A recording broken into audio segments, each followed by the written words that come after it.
HD.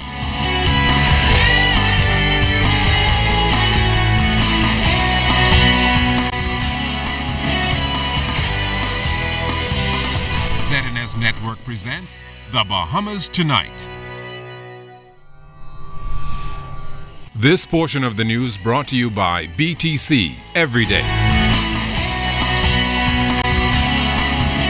A major concern for government officials as the website for the country's #1 industry was hacked. Good evening, everyone. I'm Charisma Robinson. And I'm Chris Saunders. Thank you so much for joining us. Jared Higgs joins us live as he tells us about the announcement caused the House of Assembly to stop proceedings. Jared? That's right, Chris. The news of a security breach of the Ministry of Tourism's website actually put a halt to the afternoon proceedings in the House of Assembly.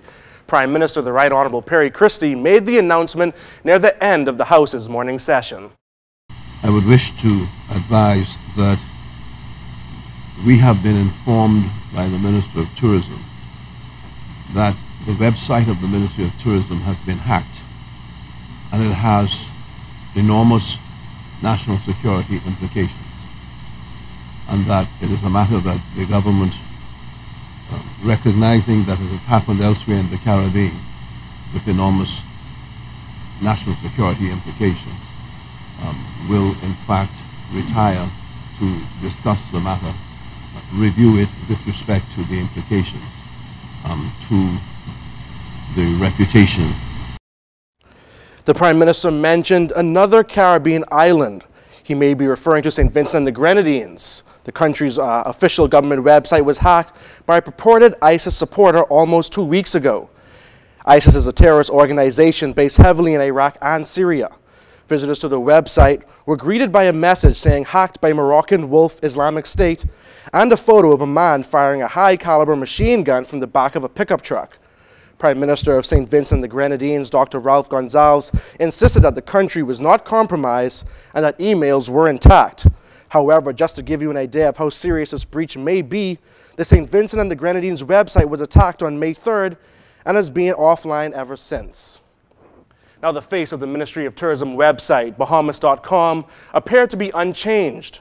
We reached out to officials in the Ministry of Tourism to get a better idea of what transpired. However, we were unsuccessful up to tonight's newscast. However, we do know that Minister of National Security and the Prime Minister were huddled up this afternoon trying to get to the bottom of the situation. Back to you. All right, Jared, thanks a lot. Jared Higgs following that developing story for us today and into tomorrow. Now, as the Bahamas prepares for major energy reform, Deputy Prime Minister the Honourable Philip Brave Davis spoke in detail today about the new manager of BEC, North Carolina-based Power Secure. While speaking to colleagues in Parliament today, Davis highlighted the need for a modern, diversified, and efficient energy sector which provides Bahamians with affordable energy supplies. The energy reform criteria include 6 key priority areas, including the development of renewable energy sources, which Mr. Davis says the new company is prepared for. Power Secure specializes as well, Mr. Speaker, in utility-scale solar power through its subsidiary Power Secure Solar, and has provided both solar and storm hardening services to multiple utility customers.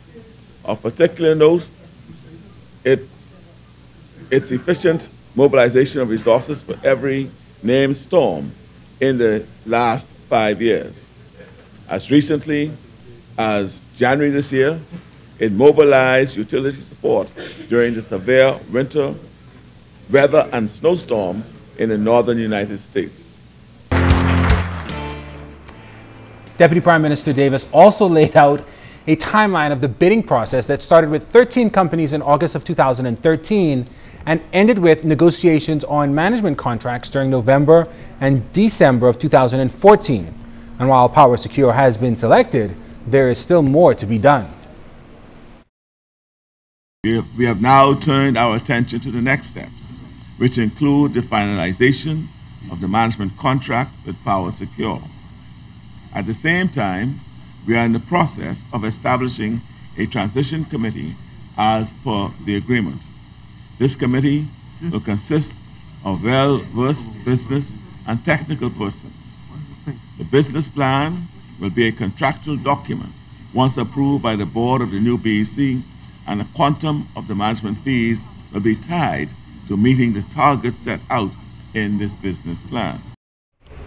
House Speaker Dr. Kendall Major ruling on the matter related to the Public Accounts Committee and its investigations into the operations of the Urban Renewal Commission. The Speaker says he came to a decision after seeking legal advice and posing two questions. Is the Public Accounts Committee confined to examining only those documents which have been audited, tabled, or referred? And does the Public Accounts Committee have the authority to send for people and documents? The Speaker stated that the PAC only examines and reports on documents which are before the House, and as the audit report has not been tabled, the PAC cannot exercise any of its investigative powers in respect to that. Additionally, he says a select committee cannot call for witnesses without the express authority of the House. He indicated that there are several things that can be done moving forward. Matter of consideration to the Committee of Privilege pursuant to Rule 14, which has the delegated authority for inquiring into all matters affecting the powers of the House and members thereof, and all matters relating to the practice and procedure of the House and its committee. However, armed with this opinion and my research and guided by what I've learned through Erskine Mays, I would be of the opinion that this course of action would be somewhat futile. As to the second course of action, it is clearly up to this Honorable House to decide by way of resolution on a motion brought for the purpose whether it wishes to cause the said report to be tabled in this Honorable House and referred to the Public Accounts Committee, in which the PPR powers may be properly invoked, either informally or by formal summons issued pursuant to a resolution of the House if necessary. In the meantime, I would direct, and I have directed, the Public Accounts Committee to stay its hand in relation to further inquiries related to the said report until this Honorable House decides how it intends to proceed. Well, Chairman of the Public Accounts Committee, Hubert Chipman, said this decision is not sitting well with the committee and he's also seeking legal advice. You really don't need even to have a Public Accounts Committee if everything has to go before the floor of the House and before it gets to the Public Accounts Committee. What is the purpose of the Public Accounts Committee? We should be able to send for people, paper, people, and documents. What I'm hearing that everything has to go through the House Assembly. If I am the government, would you think I would send for persons' papers if I am considered doing something wrong? No, everything has to be debated in the House through a resolution. It don't make any sense. Thought I was in the realm of the law as far as requesting an audit. I did request the audit. The Auditor General at that particular time said that he was going to do an audit of urban renewal anyhow at the beginning of the year. I cannot see what the Public Accounts Committee did wrong, if anything. Some major plans are on tap to provide greater scholarship opportunities for high school seniors in public schools across the country. In the House today, Education Minister the Honorable Jerome Fitzgerald announced the implementation of advanced placement that is expected to be introduced in September. Additionally, he says several memoranda of understanding have been signed for high school students who qualify to pursue studies at reputable universities abroad. Advanced placement allows high school students to pursue courses with college rigor and receive college credits, as well as skip first-year college courses depending on their performance on the AP examinations. Initially, we were launching this pilot program, Mr. Speaker, in only 5 schools. But when the word got out, Mr. Speaker, all of the senior high school principals came forward and said, why leave us out, Mr. Speaker? And so, Mr. Speaker, thanks to our consultant in the ministry, in the Department of Scholarship, Mrs. Monique Hinsey, the training took place for these principals and teachers, and just about all of our high schools now in New Providence and Grand Bahama.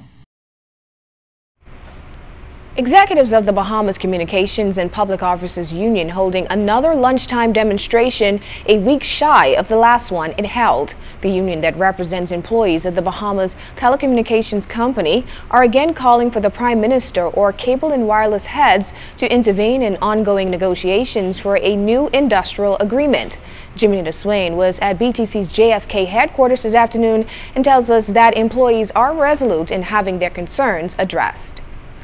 We expect management to be fair to its employees and sponsor us. On the heels of sponsoring two major national events, executives of the Bahamas Communication and Public Officers Union say management returned to the negotiating table Tuesday with what the union terms an insulting offer. BCPOU Secretary General Dino Roll said the union has demonstrated restraint in ongoing talks to negotiate a new contract, but he feels higher powers now need to step in. The Prime Minister ought to intervene. The Prime Minister must know. BTC is already in the last week, we've federalized this whole country during Carnival. And the Prime Minister seemed to have had a jolly good time. Yes. And so it is time now for him to step in and do what is right for the people of BTC. And I call on you, Mr. Prime Minister, to get your man, Mr. Leon Williams, to act fairly on our behalf. Typically, Roll said most organizations offer increments based on staff performance. However, that may be a benefit BTC employees no longer enjoy. That is something they propose. I think that is heartless. BTC has indicated on any number of occasions around the table that the company is not prepared to increase the baseline salary.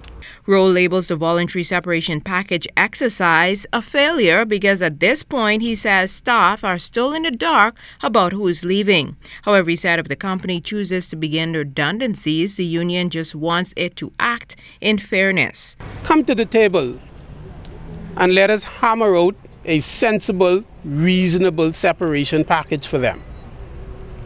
If that is the road that the companies say that they must take, let us turn this corner. But what happens if matters cannot be ironed out? Moving forward, I could assure you that we're not giving them any 7 days. We're not giving them any full 24 hours. We reached out to BTC officials for a response, but all efforts proved fruitless. Union officials say they're prepared to do whatever it takes to get what employees deserve. Jimmy Swain, ZNS Network News. Coming up, the country made out like a boss at Junkanoo Carnival. Find out more coming up. You're watching the Bahamas Tonight, the National Report. This portion of the news is brought to you by the new Shell and Leaded, designed for extra miles.